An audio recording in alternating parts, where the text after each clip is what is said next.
Good morning, everybody. These are various topics of chapter number 1, that is fundamental of design. These all topics are theory topics which we must cover in this chapter. From exam point of view, these are important.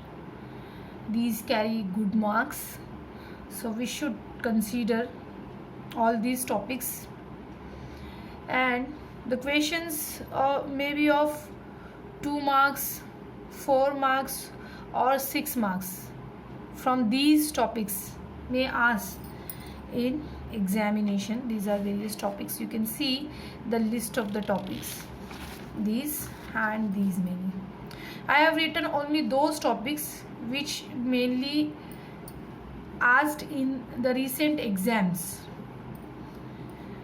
Last one I scheme exam and previous G scheme. Okay, so we'll start it one by one. We have already taken some topics before in my lectures. We'll just revise those topics which we have already covered, and we'll take in deep detail the topics which are new, which we have not discussed before.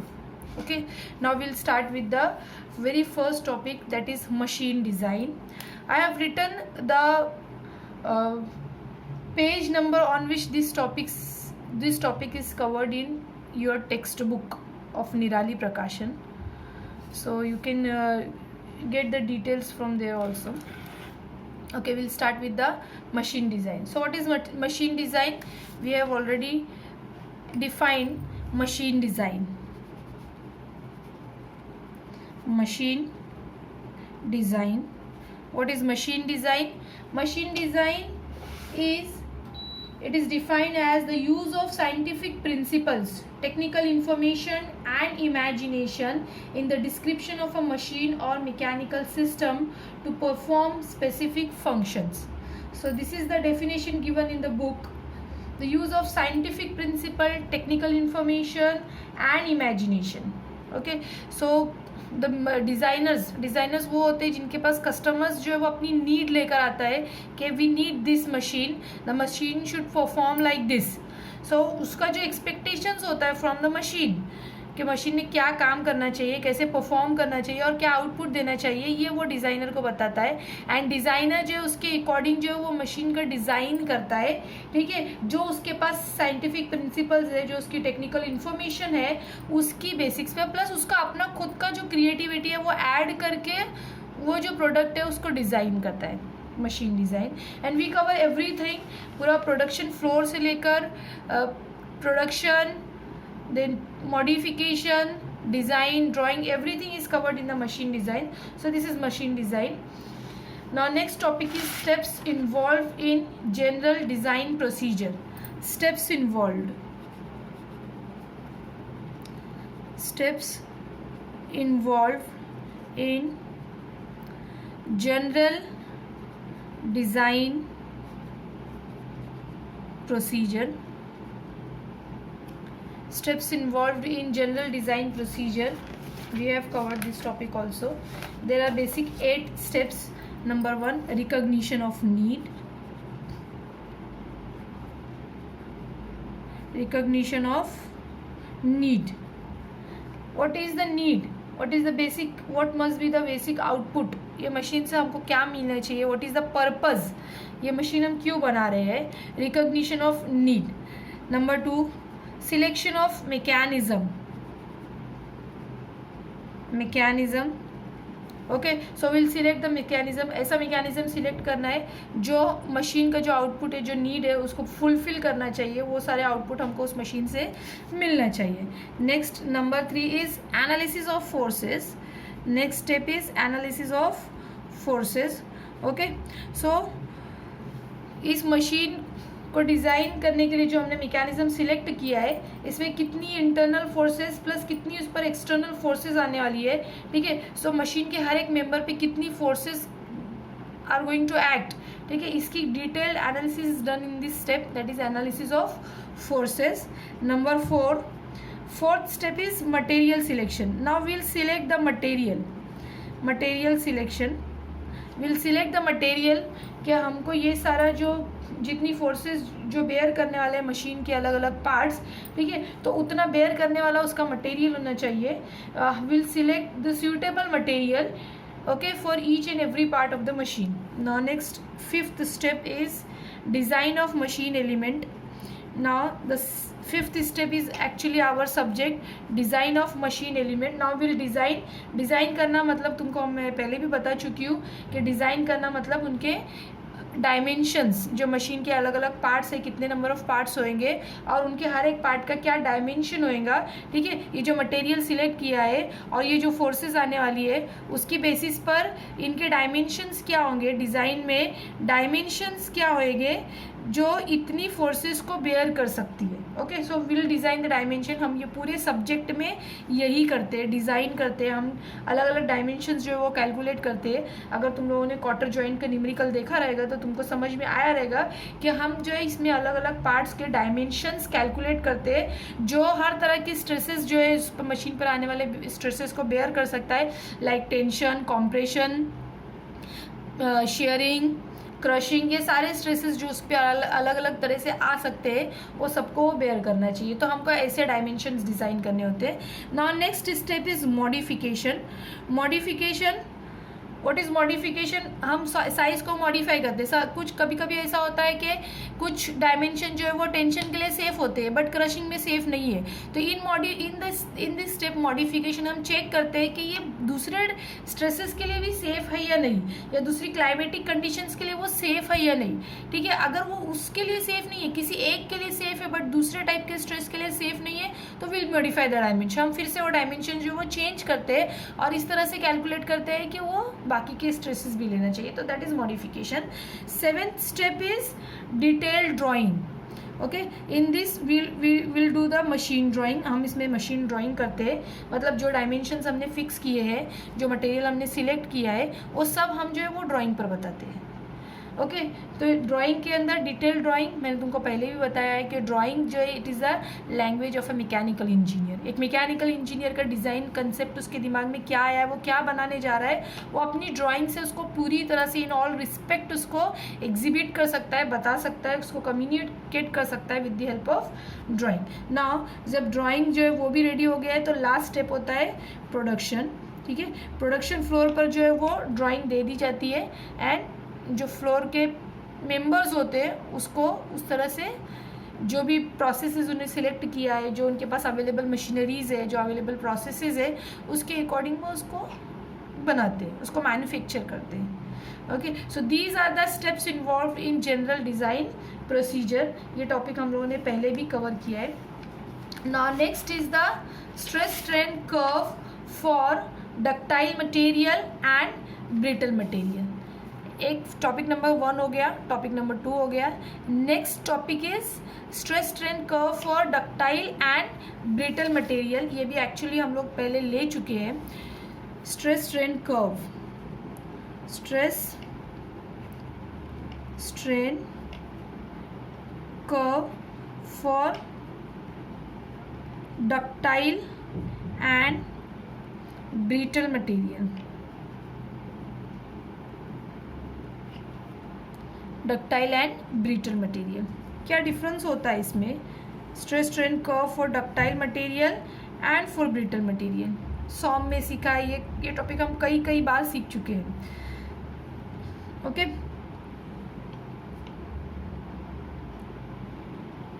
अगर तुम लोग stress strain curve बनाते हो for ductile material and for brittle, इसके कुछ सेलियन points होते हैं. Stress strain curve मतलब यहाँ पे रहेगा स्ट्रेस एंड ये एक्स एक्सिस पर होगा strain, stress strain curve.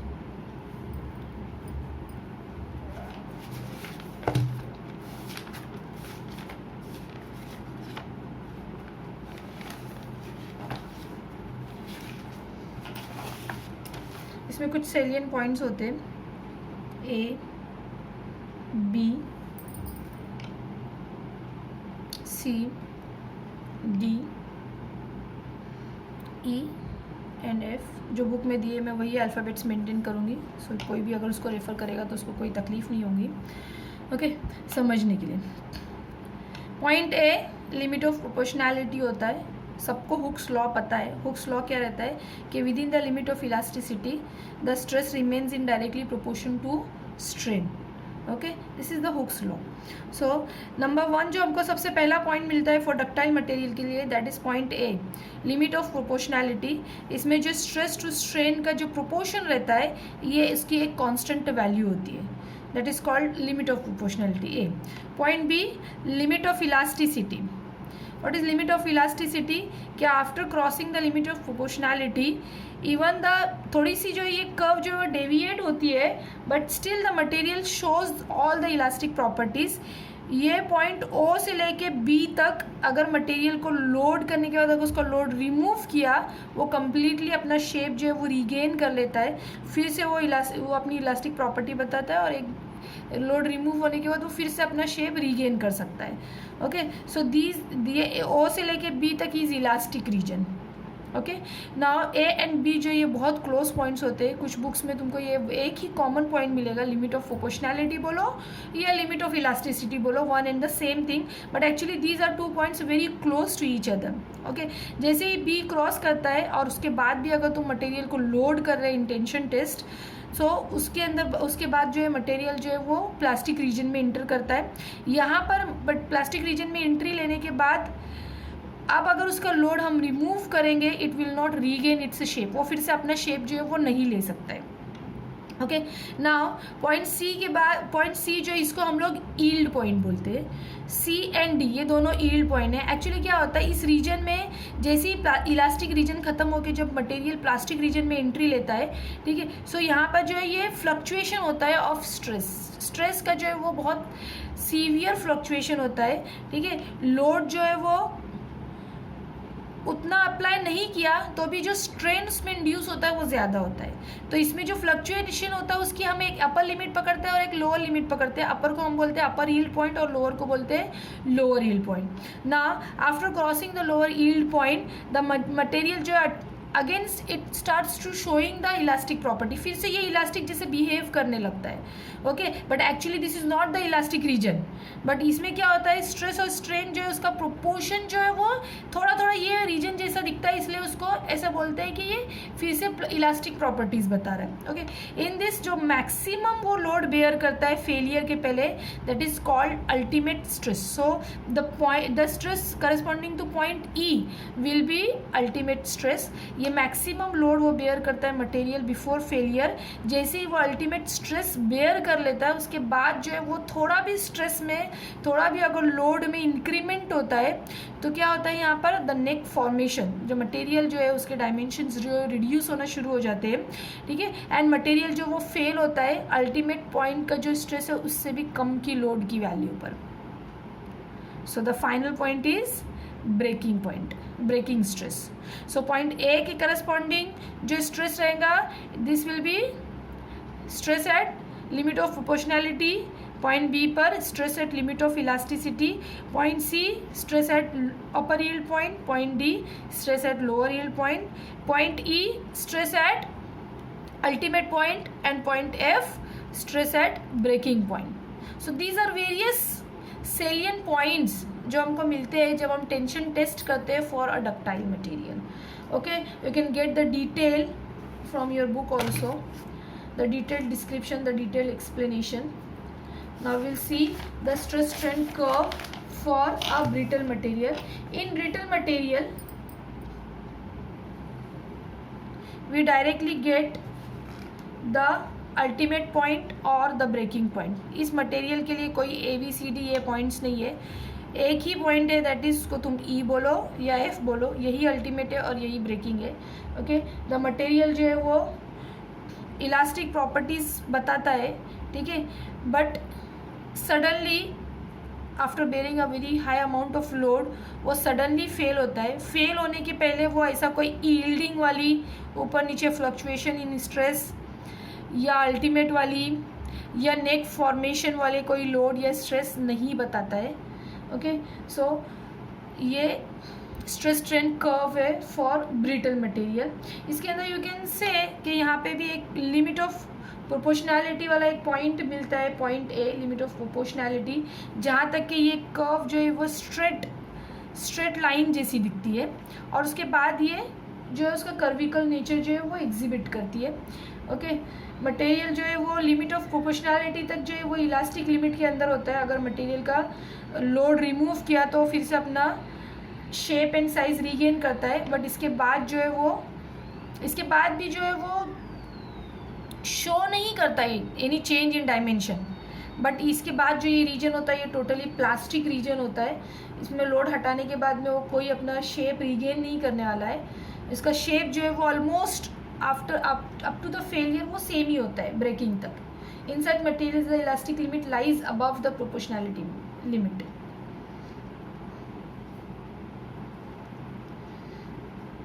The basic difference between the stress strain curve for ductile material and for brittle material is कि इसमें हमको salient points मिलते हैं। We get the different behavior of the material before failure, whereas in brittle material हमको ऐसा कोई behavior नहीं मिलता, ऐसे कोई अलग अलग points नहीं मिलते। मटेरियल जो है वो लोड बेयर करते जाता है और सडनली वो फेल होता है। एट इट्स अल्टीमेट स्ट्रेस के लोड पॉइंट पर वो सडनली फेल हो जाता है। इसमें कोई डायमेंशनल चेंजेस जो है वो विजिबल नहीं होते in brittle material. Okay, so these are stress strain curve for ductile material and for brittle material. Okay, so ये टॉपिक हो गया stress strain curve for ductile material and brittle material. Now we will take the next point, that is endurance limit, or that is also called the fatigue limit.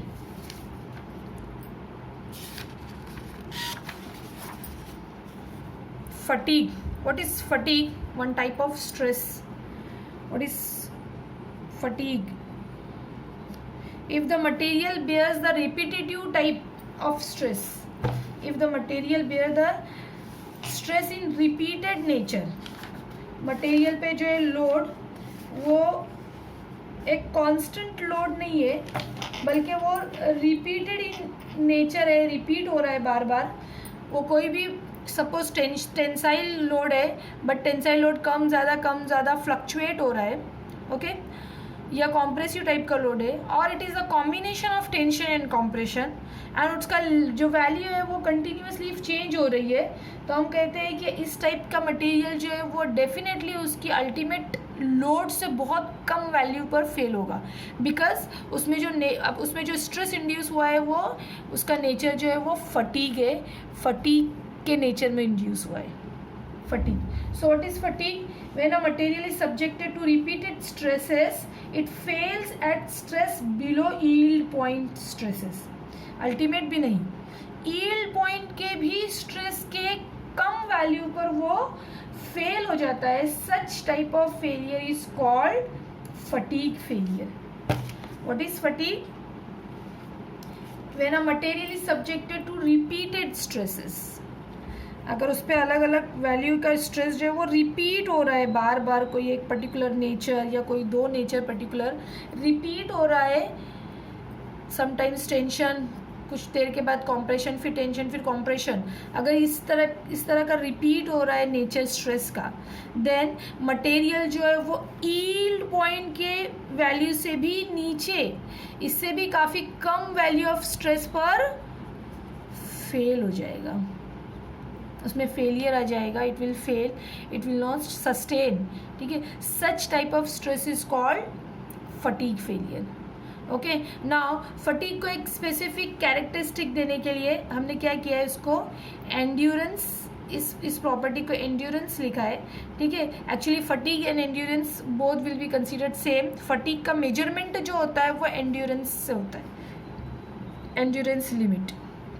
Not is endurance limit, जैसे तुम लोगों ने tension test सीखा है कि एक particular उसका dimension होता है टेंशन टेस्ट में, उसको फिक्स करने का, उसको ऊपर लोड अप्लाई करने की एक पर्टिकुलर स्टाइल होती है। सेम उसी तरह एंड्योरेंस लिमिट के लिए एक मटेरियल जो होता है, जो जॉब होता है, जो स्पेसिमेन होता है, उसका एक पर्टिकुलर साइज होता है, and we fix such specimen into fatigue testing machine.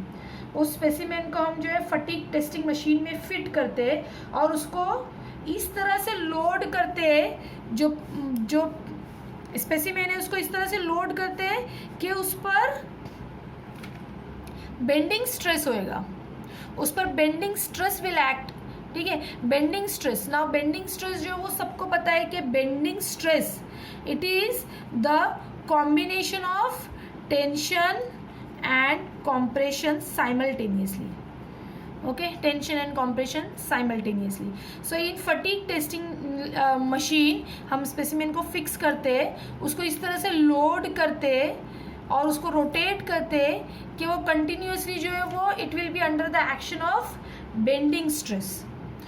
Rotate करने की वजह से क्या होता है कि upper fiber suppose in this condition हमको दिख रहा है कि वो कॉम्प्रेशन में, ठीक है। सो अगर उसको कंटिन्यूसली रोटेट हो रहा है तो कॉम्प्रेशन से testing, tension again compression again tension, ठीक है। इस तरह से उस पर लोड एक्ट करता है। ये जो लेयर्स होती है उसमें कंटिन्यूसली इसकी लेयर्स में टेंशन कॉम्प्रेशन इस तरह से उसमें स्ट्रेस इंड्यूस होता है इन फटीग टेस्टिंग मशीन, ठीक है। तो इस तरह से फिक्स करने के बाद इसको जो स्पेसिमेन जो है वो उसको इस तरह से रोटेट किया जा रहा है, ठीक है। तो इसके जो ये साइकिल्स है, ठीक है, इसकी वजह से इसके अंदर जो स्ट्रेस इंड्यूस होएगा it will be of fatigue nature because load is of nature repeated nature का लोड उस पर एक्ट कर रहा है। So fatigue will induce in the specimen, okay. Now will इसको जो है इसकी हम लोग curve, if you draw its curve, the number of cycle versus if we'll draw the graph of time and stress graph, if we'll draw its time and stress graph it will look like this. Time and stress,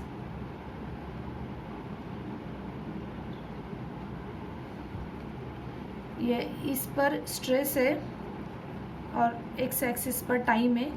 stress में ये ऊपर वाला जो है ये suppose tension है, फिर से नील होता है, फिर से कॉम्प्रेशन की साइड में जाता है, tension compression and this is time. मतलब एक साइकिल में, ये एक साइकिल है, एक साइकिल में मटेरियल जो है वो मैक्सिमम टेंशन का पीक वैल्यू पार करता है, फिर वो वैल्यू कम होता है, ज़ीरो स्ट्रेस पर आता है उसका एक फाइबर, फिर वो कॉम्प्रेशन बेयर करता है और फिर से ज़ीरो और फिर से टेंशन कॉम्प्रेशन इस तरह से, okay. So we have drawn its stress versus time curve, it will be look like this. And if will draw its stress versus number of cycle, stress versus number of cycle मतलब कितने turns उसने लिया है, कितना rotation उसने लिया है, तो उसका नेचर ऐसा होता है, ओके। मतलब स्टार्टिंग में स्ट्रेस ज़्यादा होता है, जैसे नंबर ऑफ साइकिल्स बढ़ते जाते हैं स्ट्रेस जो है वो उसका वैल्यू कम होता है, एंड एक पर्टिकुलर वैल्यू के बाद स्ट्रेस की अगर नंबर ऑफ साइकिल कितने भी बढ़ते जाए उसका स्ट्रेस जो है वो फिक्स होता है, कांस्टेंट होता है, okay. This curve is stress versus number of cycle, okay. So this means what कि स्टार्टिंग में जो स्ट्रेस का वैल्यू ज़्यादा है बट जैसे जैसे रोटेशन जो है वो इंक्रीज होते जाते हैं स्ट्रेस का वैल्यू कम होते जाता है, ओके। सो ये जो है उसका लोअर लिमिट है, ये जो है ये स्ट्रेस का जो है लोअर लिमिट है, ये इसको हम कहते हैं एंड्योरेंस लिमिट। ये पॉइंट पर जो स्ट्रेस होएगा this will be called endurance limit. So what exactly is the endurance limit? Maximum value of completely reversed bending stress which a standard specimen can withstand without failure for infinite number of cycles of loads. इस curve की जो lower limit होती है ये वाला point, मतलब ये वो वाला स्ट्रेस है कि कितने भी नंबर ऑफ साइकिल्स बढ़ते जाए जो स्ट्रेस का वैल्यू जो रहेगा वो फिक्स रहेगा, स्ट्रेस का वैल्यू जो होगा वो फिक्स रहेगा, एंड यहाँ पे इस स्ट्रेस की वैल्यू पर material will not fail, okay. So what will do, जब अगर हमको पता है कि किसी स्पेसिमेन पर रिपीटेड टाइप का स्ट्रेस एक्ट करने वाला है तो हम क्या करेंगे कि स्ट्रेस का वैल्यू जो है वो इतना ही रखेंगे ये वाला, ताकि क्या हो कि कितने भी नंबर ऑफ साइकिल्स हो जाए the material should not fail, जो उसमें स्ट्रेस इंड्यूस होने वाला है वो उसका एक फिक्स वैल्यू उसमें होना चाहिए, and that value should be less than yield stress of the material. तो क्या होगा कि मटेरियल कितने भी टर्न्स ले ले, it will not fail. Okay, so what is endurance limit? It is defined as the maximum value of completely reversed bending stress which a standard specimen can withstand without failure for infinite number of cycles of loads. Okay, so this is endurance limit, and that is also called fatigue limit. Okay, now next is factor, next topic is factor of safety. ये हो गया. Now next topic is factor of safety for ductile and brittle material. Now we'll see the factor of safety. What is factor of safety?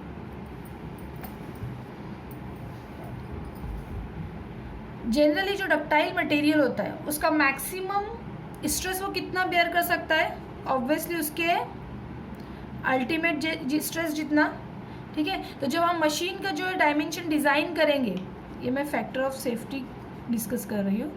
Okay, सो जब हम उसको उस material से अगर कोई हम मशीन पार्ट बना रहे हैं तो हम उस पर कितना लोड आने देंगे? अल्टीमेट लोड जितना लोड नहीं आने देंगे, उससे कम लोड के लिए उसको डिज़ाइन करेंगे, ताकि इन केस अगर वर्किंग कंडीशन में थोड़ा बहुत उसके लोड से ज़्यादा लोड बढ़ भी गया तो उसमें जो स्ट्रेस इंड्यूस होएगा वो अल्टीमेट के लिमिट के अंदर होना चाहिए, तो material will not fail. Okay, so वो जो हम वो लोड जो होता है जिसके लिए पार्ट को डिज़ाइन करते हैं, that is called working stress. ये जो अल्टीमेट है ये है मैक्सिमम स्ट्रेस होता है, ये वैल्यू फॉर डक्टाइल मटेरियल के लिए ये मैक्सिमम स्ट्रेस होता है, ultimate stress. And design stress वो स्ट्रेस होता है जिसके लिए हम मशीन को पार्ट को डिज़ाइन करें, जितने लोड के लिए हम उसको डिज़ाइन कर रहे हैं, डिज़ाइन स्ट्रेस। हमेशा मैक्सिमम स्ट्रेस जो होता है ये ज़्यादा होता है डिज़ाइन स्ट्रेस से। ओके, सो इन दोनों का जो रेशो होता है कि वो कितना ज़्यादा होएगा, that is factor of safety.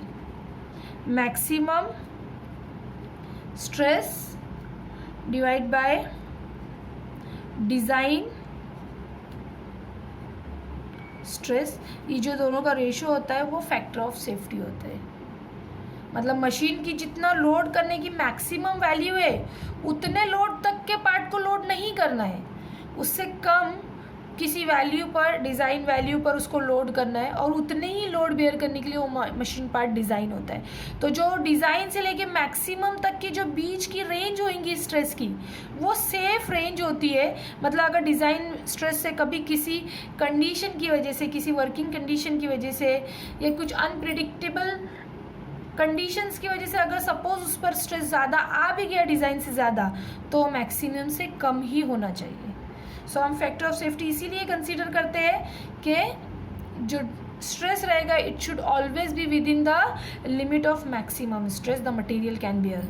तो क्या होगा कि material will not fail in under any working condition. So maximum stress divide by design stress, इन दोनों का जो रेशियो होता है that is called factor of safety. Ratio of maximum stress to, उसको ये डिज़ाइन स्ट्रेस को हम वर्किंग स्ट्रेस भी लिखते हैं, इसलिए we can write its definition. Factor of safety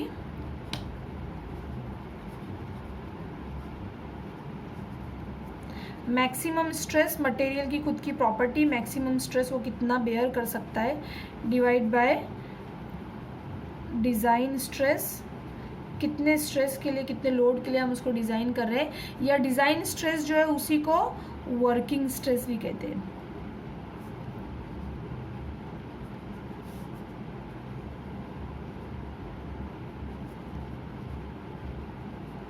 that is factor of safety.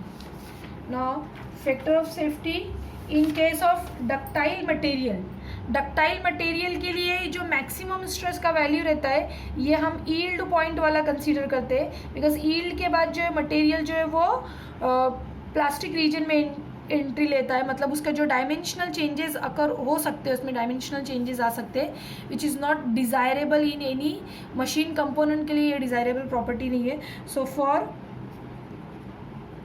Ductile material, factor of safety क्या होगा, मैक्सिमम स्ट्रेस जो है वो हम लोग यील्ड पॉइंट वाला लेंगे divide by working stress. Okay, so factor of safety will be yield point stress divided by working or design stress. And for brittle material में dimensional change वाला जो है वो ऐसा कोई प्रॉब्लम नहीं होता है. brittle material factor of safety will be, यहाँ पे ऐसा कोई डायमेंशनल चेंज वाला या यील्डिंग वाला कोई केस नहीं होता है. इसमें मटेरियल की जो डायमेंशंस होते हैं, पार्ट्स के जो डायमेंशंस होते हैं, वो अल्टीमेट लोड बेयर करने तक अपने डायमेंशंस को मेंटेन करता है ब्रिटल मटेरियल.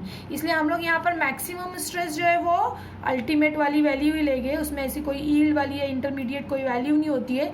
एक लिमिट ऑफ प्रोपोर्शनैलिटी रहती है, उसके तुरंत बाद या उसके बाद हमको जो पॉइंट मिलता है वो अल्टीमेट वाला मिलता है. तो stress at ultimate point divide by working stress.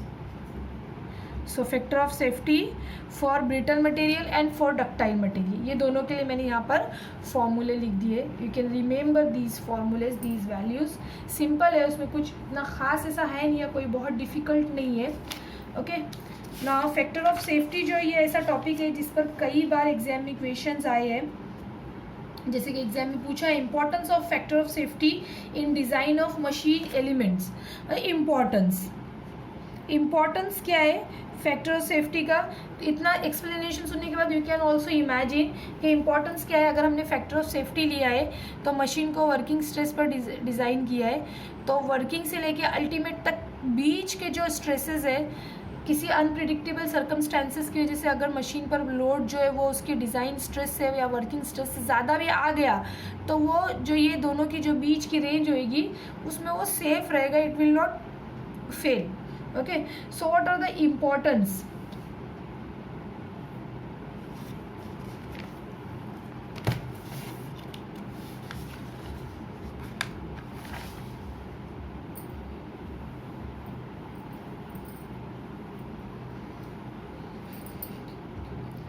Importance of factor of safety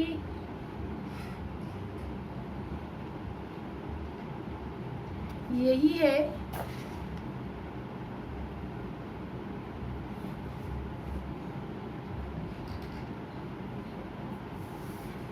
importance of factor of safety यही है कि we will get the safety from the uncertain forces which may act on the machine component.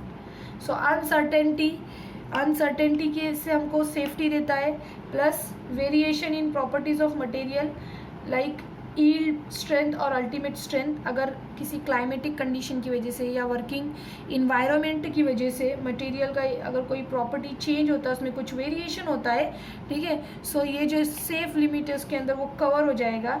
या variation in dimensions of component due to imperfect workmanship. ठीक है, अगर ये किसी भी कंडीशंस में the factor of safety will play its role. Okay, so this is the importance of factor of safety.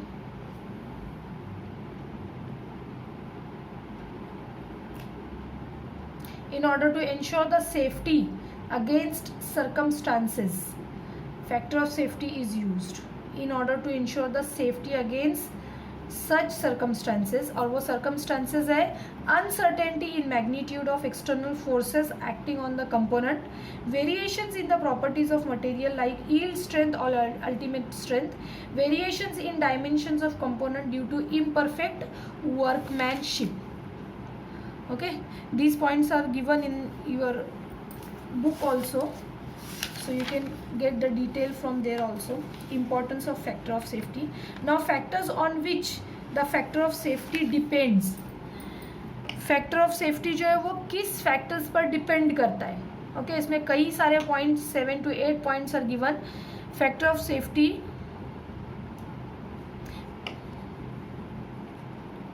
Factors on विच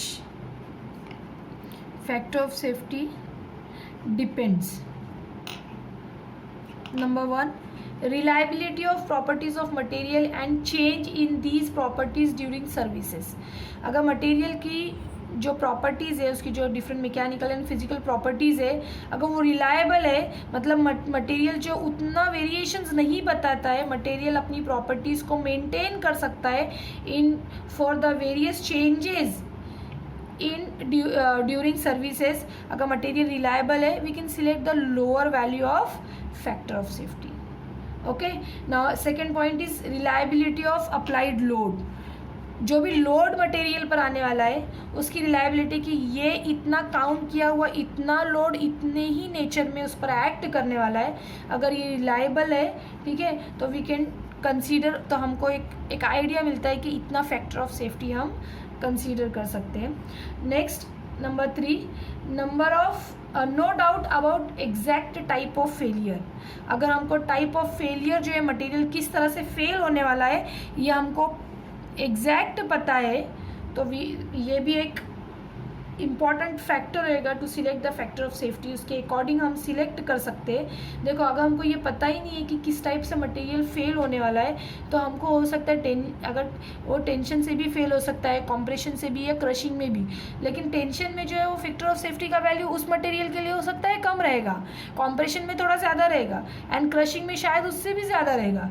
ठीक है, अगर हमको फेलियर किस नेचर में होने वाला है, ये इसके लिए हम लोग के लिए अगर हम डाउटफुल है तो हम क्या करेंगे कि सबसे ज़्यादा फैक्टर ऑफ सेफ्टी वाला जो फेलियर है, वो टाइप का स्ट्रेस के लिए जो फैक्टर ऑफ सेफ्टी है वो कंसीडर कर लेंगे।